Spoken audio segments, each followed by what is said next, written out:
If you are overstimulated, breathe. I got a couple notes to say, but the main thing is breathe, okay? Return to the breath. Return to source, God, the universe, consciousness. This empty space around us, it isn't air. Well, it isn't just air. It's not air. It's not oxygen. Anyway, pack it in. Let's go back to it. It's consciousness. If we don't breathe it, we pass out. We lose consciousness. So turn off other stimuli and put all your attention on this direct connection to source and God, the breath.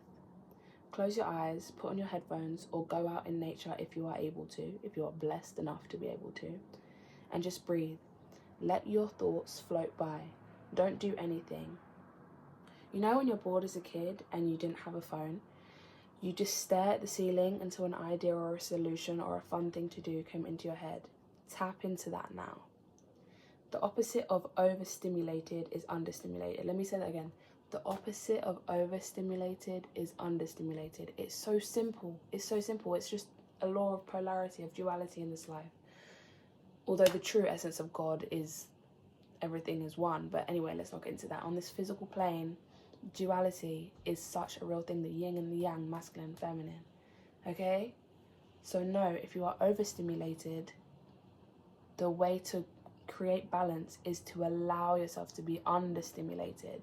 Allow for boredom. Allow to sit in the discomfort of not doing anything. You need to do that if you have been constantly overstimulated, which majority of the population have been because of phones and technology and social media.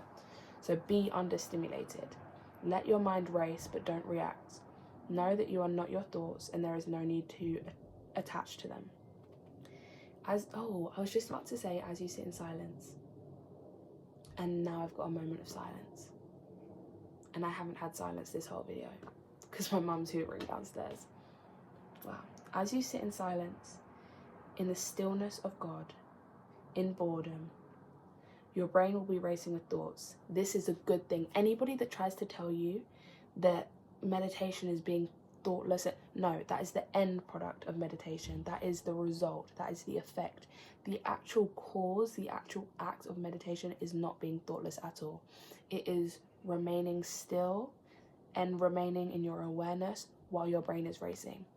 Your brain is meant to be racing. Let me explain why. This is a good thing because this means your brain is processing all the thoughts it couldn't process earlier because you were overstimulated, distracted, and overwhelmed. Let me say that again. This is your brain now processing all the thoughts it couldn't process earlier because you were overstimulated and overwhelmed and distracted. The feeling of being overstimulated and overwhelmed may remain at first and for the first few minutes while you're sitting and doing nothing. You may have urges to get up and give up, but stick with it. Let the thoughts finish themselves without getting attached to them and let your brain cleanse itself. Trust in yourself. Your body is always doing the right thing, whether you realize it or not.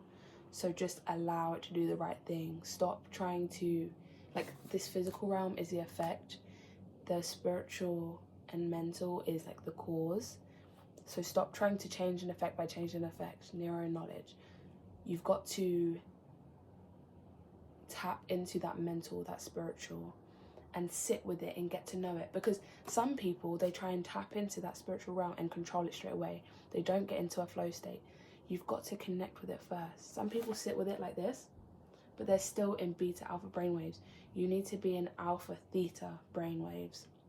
This can take 20-30 minutes to just slow down your thoughts and just tap in and just sit with God. Because that theta is the imaginative state. That theta brainwave is this brainwave that your brain is in for the first 7 years of being a child. Because you are constantly imagining, you're creating, your brain is developing, and you're generating new synaptic pathways. And each synaptic pathway holds an emotion and a thought, and it becomes a belief in your subconscious mind the more you hardwire it with emotions, repetitions, or symbols. They're the 3 codes of the subconscious mind. So sit in that peace, in that alpha theta brainwave, connect with God, slow down, calm down. Heaven on earth is a state of peace on earth. Hell on earth is a state of being in your survival mode, fight or flight mode, in stress on earth. slow down, relax, take a deep breath, trust yourself, love yourself,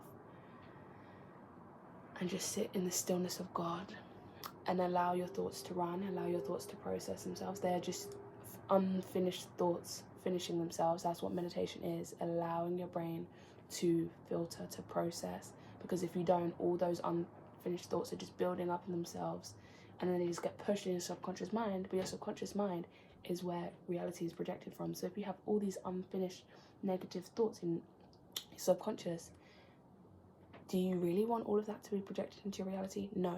So allow time to sit doing nothing so that you can process these thoughts and analyze, do I want to absorb this into my reality or not? That's why I say it's a good thing, because it is a filtration system that allows you to think, do I want this, do I not? Meditation is a guide, and it is a crucial step to not only knowing yourself, but knowing your manifestations, knowing God, everything. So sit in stillness. I'm going to say it one more time.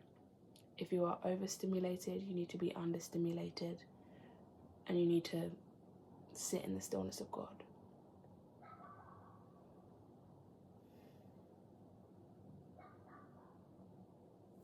That's all.